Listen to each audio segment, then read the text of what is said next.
the best James Harden is, making sure I'm in shape. Like I said, I hadn't really had an opportunity to play 5-on-5. Individual workouts, weightlifting, individual basketball training is great, but as every NBA player can agree, there's nothing like 5-on-5 training. Hey James, I wondered, even though you won't talk about your future and all the rumors out there, do you feel like all the rumors about your future and about you wanting to be traded are a distraction to this team and the success that the team is trying to have this year? Since I've been here, there's nothing that's been said about it. Everybody in the locker room, coaching staff has been focused on ramping up and preparing for the season. So that's all that matters. Big Perk gracing your screens. Kendrick, good to see you. I like the all black, monochromatic. I'm into that. But Stephen A., you're up first. There's a lot happening, and I need you to break this down for me. Who looks worse here? Is it James Harden or is it Houston as a franchise? Well, I think right now it's Houston, and I'm going to tell you why. First of all, I got to give love to my man Vincent Goodwill for Yahoo, because that's my little brother right there, and he was talking about this story from a late date to more than a year and a half ago, of course. And I also want to give props to James Harden because, listen, you don't have to answer every question if you don't want to, but he showed up there yesterday. He was right in front of the media, and he just said, hey, you know what? I'm not going to get into trade speculation and all of that other stuff. He's basically saying, listen, I'm here until I'm not. Here's why I'm going to tell you the Houston Rockets look worse at this particular moment in time.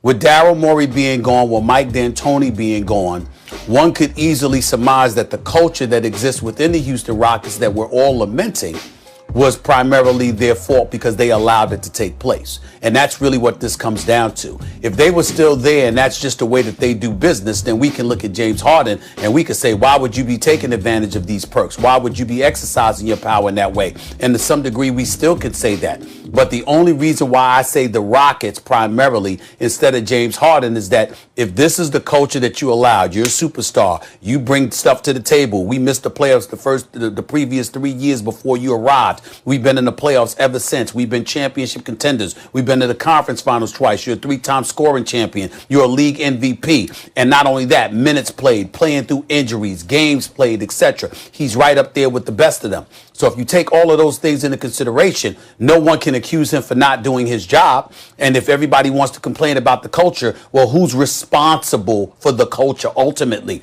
It certainly isn't the player. You can make a contribution to it. It would be good for you to exercise that level of professionalism. But in the end, the actual onus of the culture is on the franchise itself. They allowed it. And they knew that it could potentially alienate other folks and evidently didn't care enough to reel that in. And that's why I say as these stories unfold, even though people want to take their shots at James Harden, ultimately you're going to look at the Houston Rockets, not the present Houston Rockets, the previous regime. Morey was there. Mike D'Antoni was there. Hell, they were there before Tillman Fertitta got there, for crying out loud. And he's the owner of the franchise right now. So we got to look at it that way.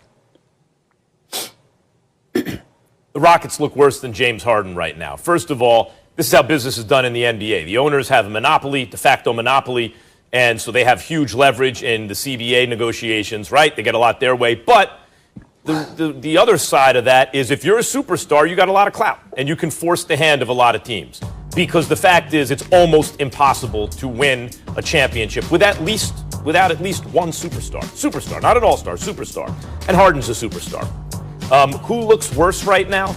Guys, it's the Rockets because, let's not forget, Tillman Fertitta really, and he told us about this on First Take, and Stephen A., we've discussed it many times, not good enough, right? What Morey and D'Antoni were doing were not good enough. Wasn't good enough. You want to win a championship. And so D'Antoni was a lame duck coach. What's he going to really do as a lame duck coach? Let's see you perform or else. What Tillman Fertitta, I don't think, understood, and I think what most people still don't understand, the Rockets should have never been as close to a championship as they were. That was because of Daryl Morey and Mike D'Antoni having the courage of their convictions to play a kind of basketball that would be criticized. Only the most efficient shots taken, right? Either you get an extra point for them or it's a really high percentage shot. That's the way they were going to play. They'd be criticized. They're not playing defense enough. They need to move the ball more, mid-range shots, all this kind of stuff. Meantime, because of the way they played, they took a Warriors team, fully loaded, with KD and Steph and Clay and Dre and everybody, 7 games. And they had a home game against that team. right? You could say, well, really, who else was in the West? How about the Cavs in the East? Because the Cavs got swept. Cavs got swept. LeBron and Kevin Love got swept against that Golden State Warriors team that was almost beaten by the Rockets, right? So, Fertitta, that's not good enough. Daryl Morey's gone. D'Antoni's gone. Now all hell breaks loose. This is what happens. You got rid of people. You thought you'd replace them with better people. It's not trending in that direction. Who looks worse right now? And now your superstar wants out, and this is what's become of it? Clearly, Harden's like, look, I'm not cooperating with you. You got to make this move. And the Rockets are saying, no, we're not going to make it right now. Is this all in the service of winning a championship? Because that's why you get rid of Morey and D'Antoni. Seems to be backfiring. Harden's going to wind up in a position where he'll have a chance to win a championship. The Rockets will not. Well, I have to respectfully disagree with the both of you, and here's why. Right now, to me, the Rockets, in my opinion, are moving in the right direction. They just hired a young stud in Steven Silas, who is well respected around the league, not by just front offices or other coaches, but by current players, former players. They have nothing but high praise for him and says that how he's a student of the game, an offensive genius, and it's about time that he got his opportunity. So I think the Rockets did a great job by hiring Steven Silas. Second of all, with them trading Russell Westbrook, who didn't want to be there because of the lack of accountability that they were having in the Rockets organization, especially when it came down to James Harden and all the other players and all the other rumors that are coming out about James Harden not taking winning seriously, not wanting to adjust to giving up the club life. Right now, James Harden looks the worst. And here's why. You don't show up to camp.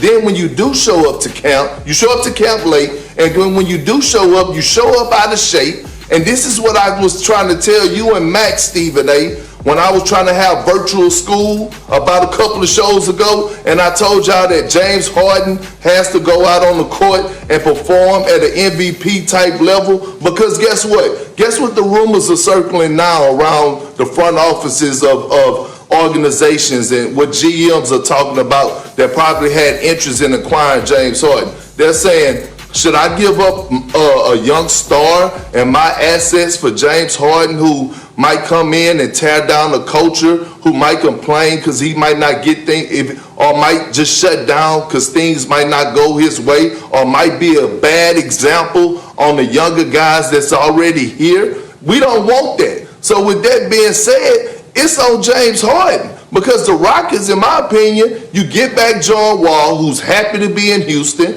You get back a first-round pick. You getting all these assets, and the Rockets still, right now, are a playoff team in the Western Conference. So a lot of this is on James Harden, and James Harden looks worse, not the Rockets.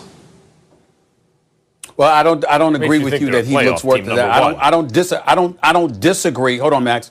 I don't disagree with any of the points that you're making. A matter of fact, Kendrick Perkins, I had a brother call me the other day and say that James Harden made a mistake by not signing, or rather it would have been better if James Harden had signed for the $50 million extension, because that would have given him 4 years under contract instead of 2. And that brother that called me was you. So you make a very valid point, and you're right about that. What I'm saying to you, however, is this.